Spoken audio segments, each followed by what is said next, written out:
Son las 7:10 de la noche en Buenos Aires, Argentina. Continuamos. Los venezolanos no creen en el diálogo. NTN 24 salió a las calles de Caracas a pulsar la opinión de quienes han sufrido en carne propia los aciertos y desaciertos, tanto del gobierno como de la oposición. Creen que antes de reunirse debieron liberar a los presos políticos. No confían, una gran mayoría, en un gobierno que lleva 15 años empobreciendo y maltratando a los ciudadanos. Nuestro corresponsal en Caracas, Oliver Fernández, tiene el informe. Los estudiantes son quienes han librado una dura batalla en las calles y quienes han llamado la atención en el ámbito internacional. Los venezolanos consideran que son ellos de manera independiente los que decidirán el futuro del país. Lamentablemente creo que no. Pero los estudiantes no necesitan ser tomados en cuenta porque los estudiantes van a marcar la pauta. Los jóvenes tienen la fuerza, la valentía y el coraje. Y que no se olviden los políticos opositores que quienes levantaron esto en el pasado, fueron los estudiantes, porque ellos estaban anulados porque no sirven para nada. Luego de conocerse la noticia de esta reunión, la sociedad civil y los estudiantes continúan en las calles, abogando por un diálogo verdadero y sincero, pero con condiciones previas, no como fue pactado por algunos políticos de la Mesa de la Unidad Democrática. Hoy estamos aquí para dejarle claro al gobierno no al régimen, que nosotros sí queremos en un diálogo, pero en un diálogo con condiciones previas. Tú me sueltas a mí, o a todos nosotros nos sueltas, todos los estudiantes que están presos desde el 12 de febrero, incluyendo a Leopoldo López hasta ahorita, y nos podríamos sentar. Y cuando estemos sentados, la otra condición es suelta a todos los presos políticos. Y sueltas todos los presos políticos y podríamos creer que realmente el régimen tiene ganas de negociar con el pueblo. Entonces, ¿ustedes no creen en lo que pueda ocurrir hoy, esta noche? Realmente no creemos, no creemos. Es más, el régimen necesita calma, el régimen necesita que parezcamos que nos sentamos con ellos a dialogar, para que ellos digan, para que el pueblo diga, el pueblo y el mundo entero diga que este régimen es democrático. Esto legitima al Estado, legitima al régimen, sentarse a dialogar con una gente que nos han matado muchachos, que tiene presos estudiantes, que tiene presos políticos, que tiene muertos en sus espaldas. ¿Qué puede dialogar con una gente que no se sienta realmente a dialogar contigo? Los ancianos no se han sentido identificados ni con el gobierno del presidente Chávez ni con el presidente Maduro. Es el testimonio de esta señora, que debe tener un seguro privado, pues los hospitales en Venezuela se encuentran en terapia intensiva. Exhorta al gobierno a que haga las cosas bien para encontrar la paz. La delincuencia, horrible. La delincuencia, la falta de alimentos, la comida que no se consiguen, todo carísimo, bueno. Si usted tuviera que decirle algo al gobierno venezolano, ¿qué le diría, señor? Que se porte bien, que se está portando muy mal. Miles de videos han circulado por las redes sociales luego de la primera visita realizada por los cancilleres de la UNASUR, donde se ve el maltrato a los estudiantes y a la sociedad civil. Esperan que dentro del diálogo se comprometan a enjuiciar a los responsables. Un número importante de venezolanos coincide con la opinión de la diputada María Corina Machado en no creer en el diálogo de un gobierno que horas antes de reunirse con sus adversarios los descalifica, pero sobre todo por no haber cumplido previamente ninguno de los puntos planteados por la Mesa de la Unidad Democrática. Desde Caracas, Venezuela, para NTN 24, Oliver Fernández. Gracias a Oliver Fernández, esto en un recorrido que hicimos en el día de hoy para saber qué piensa la gente finalmente de este segundo encuentro de oposición y gobierno. Pero también queremos preguntarles a quienes han compartido con nosotros a lo largo de todos estos días de protestas en Venezuela. Por ejemplo, quiero saludar al expresidente de Paraguay, Federico Franco. Muchísimas gracias por estar con nosotros, por compartir estos minutos. Expresidente, expectativas en relación a este encuentro oposición y gobierno en Venezuela. Buena tarde. Muy buenas tardes. En primer lugar, mi respeto para usted y extendido a toda la enorme audiencia de NTN 24 horas. En realidad, el diálogo es la base de convivencia del mundo occidental. Siempre tiene que haber diálogo. Nadie puede negarse al diálogo. Lo que sí es importante agregar como elemento, además de la voluntad del diálogo, signos, gestos que sean auditables, que sean visibles a simple vista, en el cual se muestre de encontrar una solución a este problema. signos auditables, garantías, dice por ejemplo una parte de la oposición. Es decir, hay distintas fracciones, hay representantes que van a ir hoy a entrevistarse con Maduro y hay otros que han preferido simplemente hacerse a un lado, es decir, diálogo sin garantías no. Por ejemplo, es la posición de María Corina Machado o de Leopoldo López. ¿Qué sería para usted, digamos, signos auditables para un diálogo confiable y creíble? Y en primer lugar, la libertad de Leopoldo López, la libertad de Leopoldo y la libertad a todos los presos políticos, suspender esta situación que se da de persecución ideológica a los que sencillamente quieren un Venezuela mejor. Yo soy médico, estoy acostumbrado a hacer recetas, pero es muy difícil, señorita, hacer una receta como una recomendación. Pero hay algo que para mí es fundamental, es básico, es primitivo y que ni siquiera se puede negociar. Para que haya una verdadera libertad, en primer lugar se le tiene que devolver la libertad absoluta a Leopoldo López. No puede ser que una persona sea apresada simplemente por pensar diferente. Eso no existe. Eso forma parte de la historia política del planeta Tierra. En ningún lugar del mundo se da, excepto en la dictadura que nos tiene sometido hoy Nicolás Maduro en Venezuela. Hay posiciones, señores presidente, por ejemplo, como Ramón Guillermo Aveledo, que le escuchaba ayer una frase donde él decía, entendemos de la Mesa de la Unidad que hay personas que quieren garantías, pero precisamente vamos a dialogar por la ausencia de garantías y por eso queremos instalar una mesa de diálogo. Correcto, es lo que le decía. Están en conversación, están en diálogo, tengo entendido que los cancilleres estuvieron.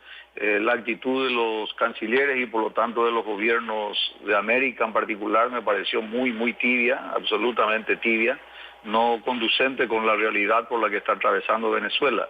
Lo que pasa es que yo me imagino en el lugar de la ciudadanía venezolana, de la gente honesta, honrada, democrática de Venezuela, que quiere un Venezuela mejor para ellos, para sus hijos y para sus nietos. Lo lógico y natural era pedir como un signo auditable, repito, un signo que sea visible a todos, el hecho de que Leopoldo sea libertado. Pero, sin embargo, la oposición va a decir, nosotros no podemos sentarnos a dialogar si es que hay imposiciones. Y ahí comienza la posición de los países neutrales. Ahí es donde yo lamento profundamente la ausencia de voluntad política de los países de la región de América Latina para poder encontrar esta solución. En otros momentos, con otros gobiernos, yo le aseguro que esto no hubiera ocurrido. Lamentablemente hay gobiernos que son cómplices de esta situación y yo le digo, estas son mis palabras, yo me hago responsable de lo que digo. Yo no le temo a Maduro y a sus círculo áulico que le están creando el ambiente de dictadura. Yo lo que temo son por los que son considerados buenos y no están actuando. El silencio de los cómplices, la complicidad de los países de la región, quienes no fueron capaces de sentar una posición. No es posible que por pensar diferente se clausuren medios de comunicaciones, escrito, oral, televisivo. No es posible que se le lleve a la prisión a políticos por pensar diferente. No es factible hoy en el mundo matar, asesinar personas por expresarse, por manifestarse. En fin, creo que lo que está ocurriendo en Venezuela es la antítesis de lo que nosotros pregonamos y creemos para este mundo nuestro. Un mundo civilizado, democrático, en donde cada uno sea respetado en sus opiniones y fundamentalmente donde la opinión de la gente, del pueblo, de los medios de comunicación sean respetados en su real magnitud. Quiero agradecer al expresidente de Paraguay, Federico Franco, por estos minutos con nosotros en la tarde. Muy amable, gracias. Al contrario, yo soy el agradecido y hago votos para que en Venezuela muy pronto vuelva la paz, la libertad y la democracia plena. Buenas tardes para ustedes, presidente. Quiero también saludar a Gustavo Velázquez, él es experto en negociación de la Universidad de Harvard. Quiero darle la bienvenida a la tarde de NTN 24. Señor Velázquez, Al comienzo del programa hacíamos una rápida visión de la circunstancia en Venezuela, de cómo habían amanecido varias protestas en diferentes ciudades del país, algunas intervenciones de representantes del gobierno que han hecho ruido previo al diálogo. Le pregunto, y desde su visión, ¿cómo ve usted, digamos, este clima mesa, no sé si decirla exploratoria, de negociación, de apertura de diálogo, que hoy comienza en Venezuela? Buenas tardes. Buenas tardes, muchísimas gracias por la invitación. Bueno, tenemos que empezar por decir que Venezuela está en medio de una de sus crisis políticas, económicas, sociales más graves tal vez de los últimos 60 años en Venezuela, ¿no? De tal manera que lo que se está presentando hoy son circunstancias de una posible negociación, todavía no ha empezado, que va a ser muy compleja, donde hay muchísimas circunstancias interviniendo y donde el esfuerzo de todas las partes involucradas es fundamental para que pueda tener éxito este intento de inicios de negociación. Hay dos elementos fundamentales en cualquier proceso de negociación. Uno es el tema de la comunicación y el otro muy directamente relacionado es el de la relación, ¿no? Entonces, cuando hay problemas de comunicación, como evidentemente han existido entre la oposición y el gobierno venezolano, uno entiende que es necesaria una mediación que puedan interpretar las necesidades, los intereses de cada una de las partes. Y por el otro lado es el tema de la relación, donde se está dando un diálogo, donde se está dando una negociación y sobre todo dentro del contexto de lo que llamamos una crisis del sistema democrático, pues la relación es fundamental porque democracia significa diálogo, diálogo significa respeto, reconocimiento por la otra parte. Entonces cuando se dan estos ruidos, estas circunstancias, eso está minando dos elementos fundamentales que serán los que van a permitir ingresar en un proceso de diálogo o de negociación. Porque si esas dos cosas no están resueltas, va a ser muy difícil poder entrar a hablar de necesidades, de opciones de negociación, de cuáles son los criterios que se van a utilizar para una cosa u otra. De tal manera que en este aspecto es necesario trabajar bastante, ¿no? Es necesario trabajar bastante y además está el otro tema que lo hace más complejo, que en esa mesa de negociación es posible que falten muchos actores interesados de lo que implica el problema venezolano. A ver, doctor Velázquez, vayamos por parte porque, bueno, son varios aspectos. El primero, usted ha mencionado una mediación y los cancilleres han aclarado que no hay mediación, hay facilitación. Exactamente. Ya eso, digamos, le quita poder de acción a los cancilleres. Ellos solamente han facilitado que las partes lleguen hasta esa mesa. De allí en adelante creemos que no puedan hacer mucho de acuerdo a lo que ayer ellos mismos aclararan. Bueno, ya allí encontramos un problema grave, porque los facilitadores no solamente deberían ser, sobre todo con la importancia que tiene esta negociación, no solamente deberían comprometerse a lograr que las partes se sienten. Eso yo no digo que es fácil, pero tal vez es lo menos difícil. Lo difícil es lo que viene ahora, que haya unos facilitadores profesionales, comprometidos, que conozcan el manejo de estas cosas, como lo son los diplomáticos, los cancilleres. Hay muchos otros que pueden hacerlo también, pero el trabajo importante de facilitación es durante el proceso.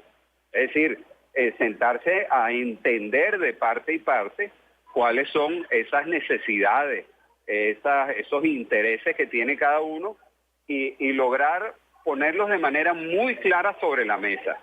O sea, lo que dice la experiencia de las negociaciones exitosas en el mundo es que hay que poner las cartas sobre la mesa, muy claras, porque si no, estamos haciendo una negociación de mentiras, ¿no? Es decir, van a haber temas pendientes que no se van a resolver y que en un momento dado van a saltar dentro de una crisis, pues, ¿no? Ahora, la otra parte que pareciera complicada, usted lo ha mencionado, no están todos los que son en esa mesa en cuanto a oposición se refiere. Sin embargo, pudiera ser que se integraran en un momento determinado. Es posible eso, porque es que hay un tema, ¿no? Hay que ver de qué se trata esta negociación. Esta negociación no se trata solamente de liberar a unas personas que detuvieron durante las protestas. No se trata solamente de que la gente pueda salir a protestar sin que la repriman, ¿no? Se trata de ir a las causas de por qué estas protestas están allí y yo creo que el tema fundamental que está detrás de eso es cuál es el sistema político de convivencia que quieren los venezolanos, porque no es un problema de la oposición solamente ni de los que están en el gobierno solamente, es un problema del país, ¿no? Allí es como decir el elefante en el cuarto, pues, ¿no? No se trata solamente de buscar unos mecanismos de conseguir mejores dólares, más dólares o más baratos, o de promover la actividad económica. Es algo más profundo, ¿no? ¿Cuál es ese sistema de gobierno que queremos los venezolanos y cómo se maneja? Entonces eso abarca muchísimos otros sectores del país, ¿no? Que son, vamos a decir, las partes interesadas en este conflicto que tenemos hoy los venezolanos. Ahora, los venezolanos, sí. Doctor Velázquez, digamos que en una circunstancia como esta cada quien cumple un papel. Es decir, complacer a todo el mundo es prácticamente imposible. Nadie va a estar nunca, digamos, ciertamente contento con lo que vaya pasando. Hay quien quiere garantías, hay quien no las quiere, hay quien cree que deben ir todos, hay quien cree que deben ir algunos. Los estudiantes dicen que son autónomos, que ellos nos dejan la calle. Quienes finalmente deciden asistir, ¿tienen que mantenerse en su posición? Bueno, justamente, ese es uno muy interesante su pregunta, porque este es uno de los puntos centrales al iniciar todo proceso de negociación, que es descubrir cuáles son las verdaderas necesidades y no quedarnos en posiciones. En negociación llamamos posiciones a esos puntos de honor, ¿no? Esta es mi posición y de aquí no me muevo.